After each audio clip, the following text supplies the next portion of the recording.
আপনি রেড রোডে নামাজে যান কেন? আপনি তো ঘরে বসে নামাজ পড়তে পারেন। আপনি বলেছেন গীতা পড়ার জন্য ক্রিকেটে কেন? আপনি রেড রোডে নামাজে যান কেন? আপনি তো ঘরে বসে নামাজ পড়তে পারেন। আপনি রেড রোডে নামাজে যান কেন? আপনি তো ঘরে বসে নামাজ পড়তে পারেন। এই মুখ্যমন্ত্রীর আমলে প্রথম কাজ বিশ্ববন্দিত শিল্পপতি, ট্রু রাষ্ট্রবাদী, দেশের সম্পদ রতন টাটাকে তাড়ালো।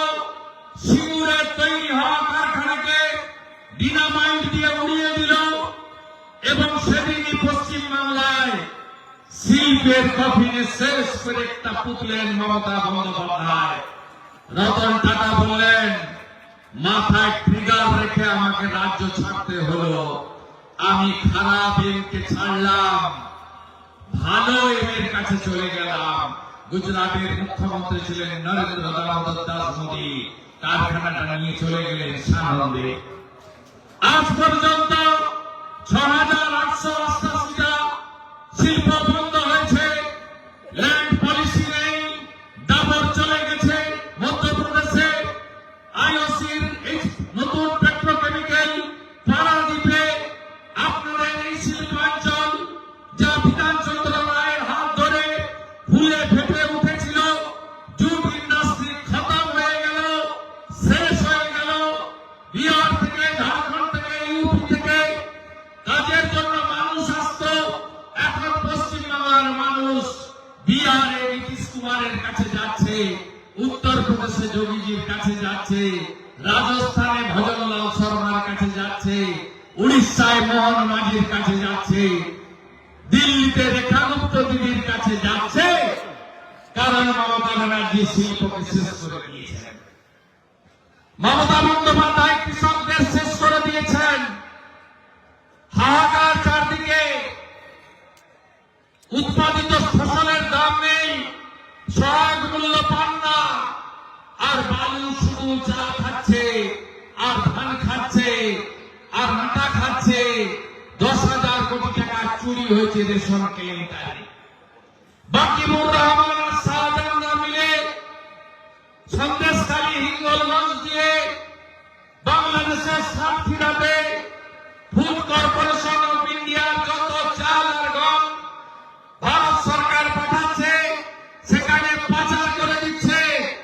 আর আপনাদের পোকা পোকা গমে তাকে পিষে আটা বানিয়ে প্যাকেটে ঢোকাতে খাচ্ছে। কেউ খায় না, গবাদি পশুও মুখ দেয় না। এই চোরেদের হচ্ছে এই কাজ। পশ্চিমবঙ্গের যে কোনো একটা দপ্তর নিয়ে যদি আলোচনা করেন, দেখবেন আমরা নাইরাজ্যে পরিণত হয়েছি। শিক্ষা ব্যবস্থা কোথায়? একটু যার অর্থ আছে কেন্দ্রীয় বোর্ডের, সেন্ট্রাল বোর্ডের স্কুলে ছেলে মেয়েদের দিয়ে দিচ্ছে। পশ্চিমবাংলায় গত 1 বছরে 8,200 স্কুল বন্ধ হয়েছে। 15 বছর বলছি না, 15 বছরে তো 19,000। 1 বছরে যান 1 টিচার, 2 টিচার, স্কুলে শিক্ষক নেই। কারণ পশ্চিমবাংলায় নিয়োগ হয় না। শেষ এসএসসির পরীক্ষা হয়েছিল 2015-তে, নোটিফিকেশন। পিএসসিতে নোটিফিকেশন 17-তে। 10 বছর কোন নিয়ম নেই। মুখ্যমন্ত্রীর দুটো পলিসি, একটা হলো তোষণ করো, তোষণ করো। আপনি বলেছেন গীতা পড়ার জন্য ক্রিকেটে কেন? আপনি রেড রোডে নামাজে যান কেন? আপনি তো ঘরে বসে নামাজ পড়তে পারেন। এই মুখ্যমন্ত্রী পশ্চিমবঙ্গে তোষণের রাজনীতি আর ভাতার রাজনীতি, লুটের রাজনীতি করে।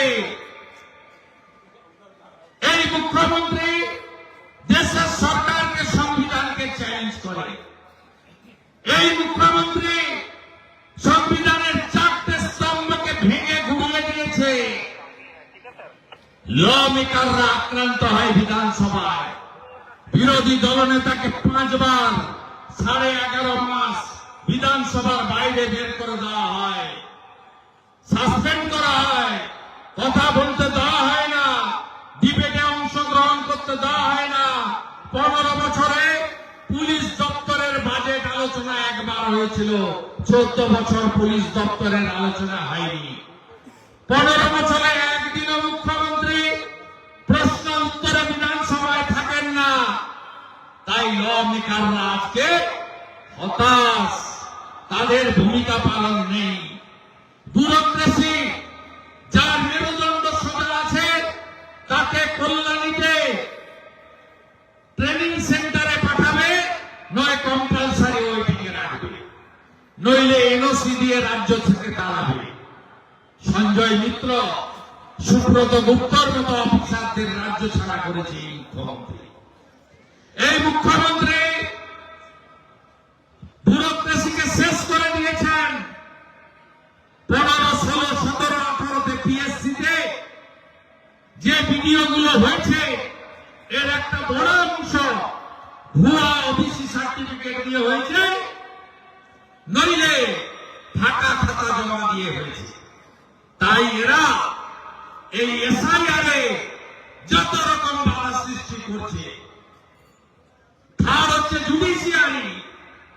জুডিশিয়ারিকে আক্রমণ। অভিজিৎ গাঙ্গুলিকে বলা হয়েছিল যখন তিনি জাস্টিস ছিলেন, দম আছে অভিজিৎ গাঙ্গুলি, কোর্টে বসে আপনি কলম চালাচ্ছেন, আসল ময়দানে দেখা হবে।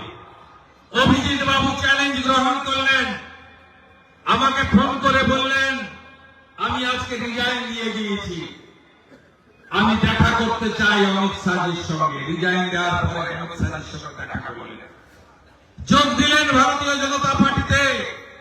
তৃণমূলের থোতা মুখকে ভোতা করলেন, 80,000 ভোটে তমলুক থেকে জিতলেন। বললেন আমি তোমাদের চ্যালেঞ্জ দিলাম, তোমাদের হারালাম।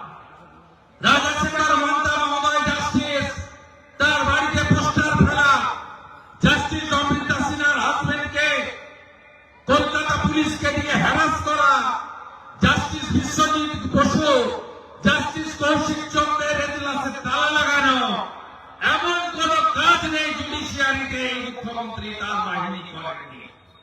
চতুর্থ থাকলো মিডিয়া, সন্ময়দা, শফিকুল ভাই, কত নাম বলবো, ইউটিউবার পোর্টাল, সত্যি কথা বললে মিথ্যা মামলায় তুলে নিয়ে যাচ্ছে।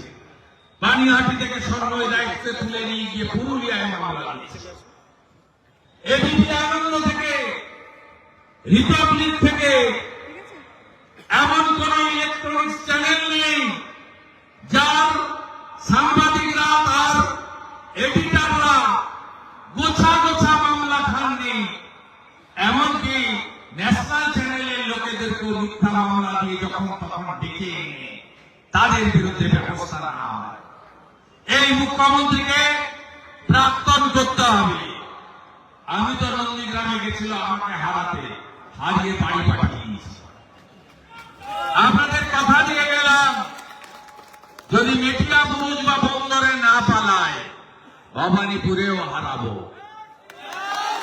আপনাদেরকে জোট বাঁধতে হবে, ভারতীয় জনতা পার্টিকে আনতে হবে। কেন আনতে হবে? ভারতীয় জনতা পার্টির স্লোগান প্রতি হাতে কাজ, প্রতি পেটে ভাত, প্রতি মাথায় ছাদ। বিজেপি দেবে দিতে জানে।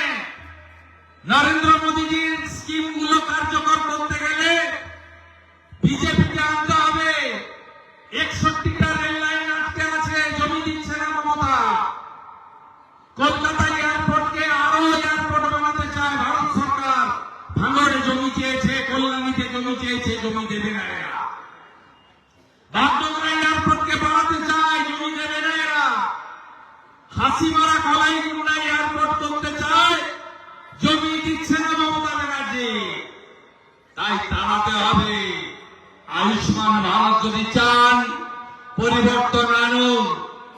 আপনি যখন ভেলোরে সিএমসিতে যান, বলে ও যে স্বাস্থ্য সাথী, ও তো কেউ চেনে না, যাও ভাই আয়ুষ্মান নেই, তোমার ফ্রি চিকিৎসা হবে।